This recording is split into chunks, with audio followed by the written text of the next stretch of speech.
دنیا میں ایسا کوئی خطہ یا تہذیب نہیں گزری جہاں جادو نہ کیا جاتا تھا، بلکہ یہ تو آج کے ترقی یافتہ دور میں بھی بعض معاشروں کا انتہائی اہم جز ہے۔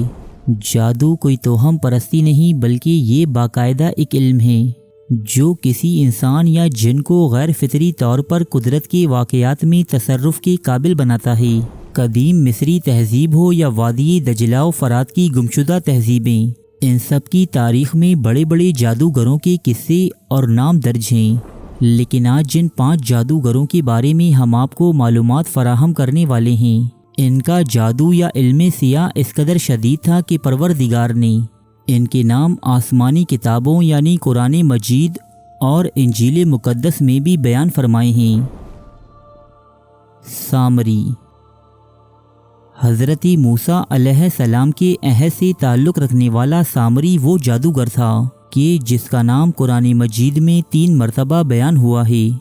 سامری ایک بدکار ماں کی اولاد تھا جس نے اپنی بدنامی اور رسوائی کے ڈر سے سامری کو ایک غار کے دہانے پر چھوڑ دیا تھا۔ روایات یہ کہتی ہیں کہ سامری جادوگر کی پرورش رب کائنات کی ایک مقرب فرشتے حضرت جبرائیل علیہ السلام نے کی تھی۔ جب قومی بنی اسرائیل نے حضرت موسیٰ علیہ السلام کی قیادت میں مصر سے خروج کیا تو سامری بھی ان کے ساتھ تھا، اور جب حضرت موسیٰ علیہ السلام عبادت و ریاضت کے لیے کوہ طور پر تشریف لے گئے تو اس بدبخت نے قومی بنی اسرائیل سے ان کی زیورات لے کر انہیں گلایا اور ایک بچڑے کے روپ میں ڈھالا۔ سامری نے اپنے علم سیاہ کے ذریعے اس بچڑے کو ایسا بنایا تھا کہ وہ انسانوں سے کلام کرتا۔ اس نے قومی بنی اسرائیل کو یہ باور کروایا کہ یہ بچڑا ہی تمہارا معبود ہے، لہٰذا اس کی عبادت کرو۔ صدیوں سے ایک مشرک قوم کی پیروی کرتے بنی اسرائیل سامری کے اس دھوکے میں آ گئی اور بچڑے کی عبادت شروع کر دی۔ جب حضرت موسیٰ علیہ السلام کوہ طور سے واپس لوٹے اور اپنی قوم کو شرک میں مبتلا پایا تو آپ پر بے حد رعب و جلال طاری ہو گیا۔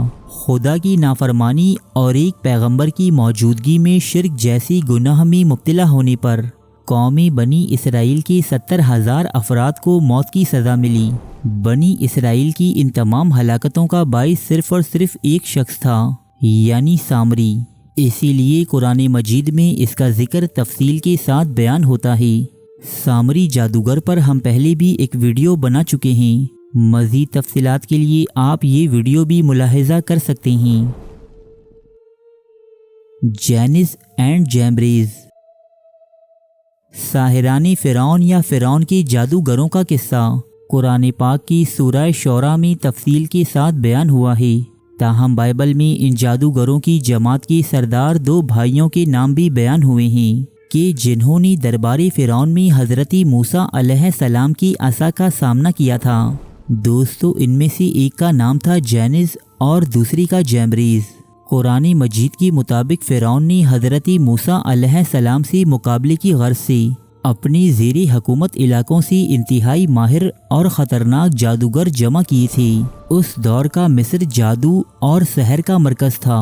یہاں کے جادوگروں نے اس فن کو کمالی عروج تک پہنچا دیا تھا، لہٰذا یہ جادوگر جینز اور جیمبریز نامی 2 بھائیوں کی قیادت میں حضرت موسیٰ علیہ السلام سے مقابلے کے لیے دربار فرعون میں جمع ہوئی۔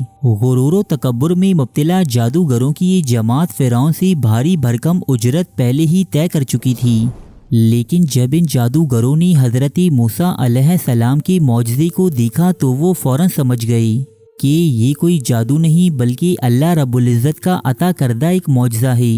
اس لیے یہ تمام جماعت سجدے میں گر گئی اور ایمان لانے کا اعلان کر دیا۔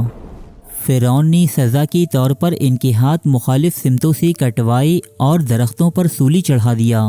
حضرت ابن عباس سے یہ روایت ہے کہ دربار فرعون کے جادوگر دن کے پہلے حصے میں تو جادوگر تھے، لیکن جب شام ہوئی تو یہ سب شہداء کہلائے جو حق کی راہ پر گامزن ہو چکے تھے۔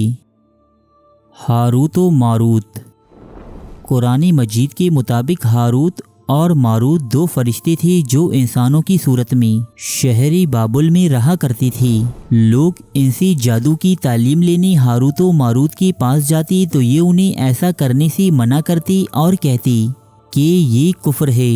ہم تو یہاں صرف لوگوں کی آزمائش کے لیے بھیجے گئے ہیں، تاہم لوگ ان فرشتوں کی تنبیہ کرنے پر بھی باز نہ آتے اور ان سے وہ جادو سیکھ لیتے کہ جس سے وہ ایک مرد اور عورت کے درمیان جدائی ڈال سکیں۔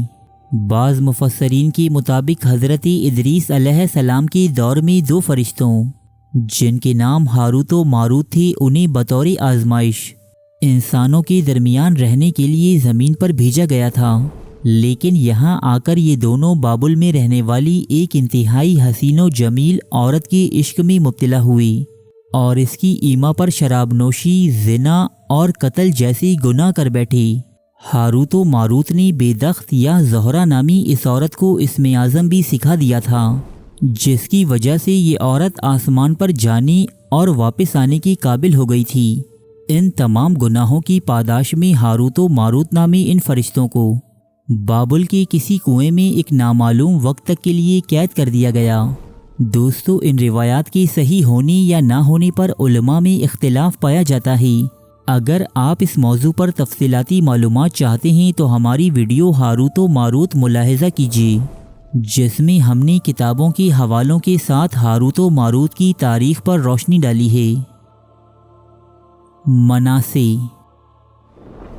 مناسے یہودیوں کا وہ بادشاہ تھا کہ جس کا ذکر بائبل میں انتہائی تفصیل کے ساتھ بیان ہوا ہے، لیکن یہ کوئی ذکر خیر نہیں بلکہ بائبل کی یہ آیات مناسے کی بدکاریوں، شرانگیزیوں اور گناہوں کی داستان سناتی ہیں۔ یہ صرف 12 سال کی عمر میں سلطنت یہودا کا بادشاہ بنا اور اس کے اگلے 55 سالوں تک قوم بنی اسرائیل پر حکمرانی کی۔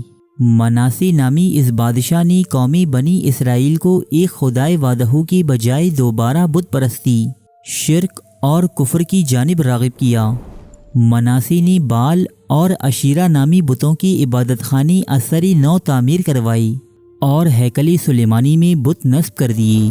مناسے نامی یہ بادشاہ جنات اور بدروحوں کو اپنے قابو میں کرنے کے لیے جادو اور مختلف سیاہ عملیات بھی کیا کرتا تھا۔ اس کی شناسائی بڑے بڑے اور خطرناک جادوگروں کے ساتھ تھی، یہاں تک کہ جادو میں کامیابی اور اپنے مقاصد کے حصول کے لیے مناسے نے خود اپنے بیٹوں کو آگ میں جلوا دیا تھا۔ تاہم مناسے کی یہ قربانی اس کی کچھ کام نہ آ سکی۔ اس دور کی ایک سپر پاور آشوری سلطنت نے مناسا کی ریاست پر حملہ کیا اور اسے زنجیروں میں جکڑ کر اپنے ساتھ لے گئی۔ جب یہ بادشاہ قید خانے میں مقید ہوا تب اسے اپنی تمام گناہوں اور کفر و شرک پر ندامت محسوس ہوئی اور اس نے قید خانے میں ہی اپنے پروردگار کے حضور توبہ و استغفار کیا۔ مناسے کو قید سے رہائی تو مل گئی، لیکن یہ دوبارہ قوم بنی اسرائیل اور اپنی آل اولاد کو ایک خدائے وحدہ کی عبادت کی جانب واپس نہ لا سکا اور مرتے دم تک اپنے گناہوں اور بد اعمالیوں پر پشیمان رہا۔ سیمون دی میجوس۔ دوستو، بائبل کے عہد نامہ جدید میں ایک انتہائی طاقتور جادوگر کا تذکرہ ملتا ہے جس کا نام تھا شمعون۔ یہ قوم سامریہ کا ایک فرد تھا جس نے حضرت عیسیٰ علیہ السلام کے ایک حواری فلپ کے ہاتھوں پر مسیحیت قبول کی تھی۔ بائبل کے مطابق شمعون کو ایک انتہائی طاقتور جادوگر بتایا گیا ہے جو اپنے علم سیاہ کی بدولت ہوا میں اڑنے، غائب ہو جانے اور کسی بھی جاندار کا روپ اختیار کرنے پر قادر تھا۔ اپنی جادوئی صلاحیتوں کے باعث شمعون چاہتا تھا کہ اسے نئے نئے ابھرتے دین مسیحیت میں ایک مرکزی حیثیت حاصل ہو، تاہم اس کا دل حرص و حسد اور دنیاوی لالچ سے بھرا ہوا تھا۔ لہٰذا حضرت عیسیٰ علیہ السلام کے حواریوں نے اسے کوئی بھی مرکزی عہدہ دینے سے انکار کر دیا۔ یہاں سے نا امید ہونے کے بعد شمعون مجوسی نے روم کا سفر اختیار کیا اور یہاں آ کر اپنے نام سے ایک نئے مذہب یعنی شمعونیون کی تبلیغ شروع کر دی۔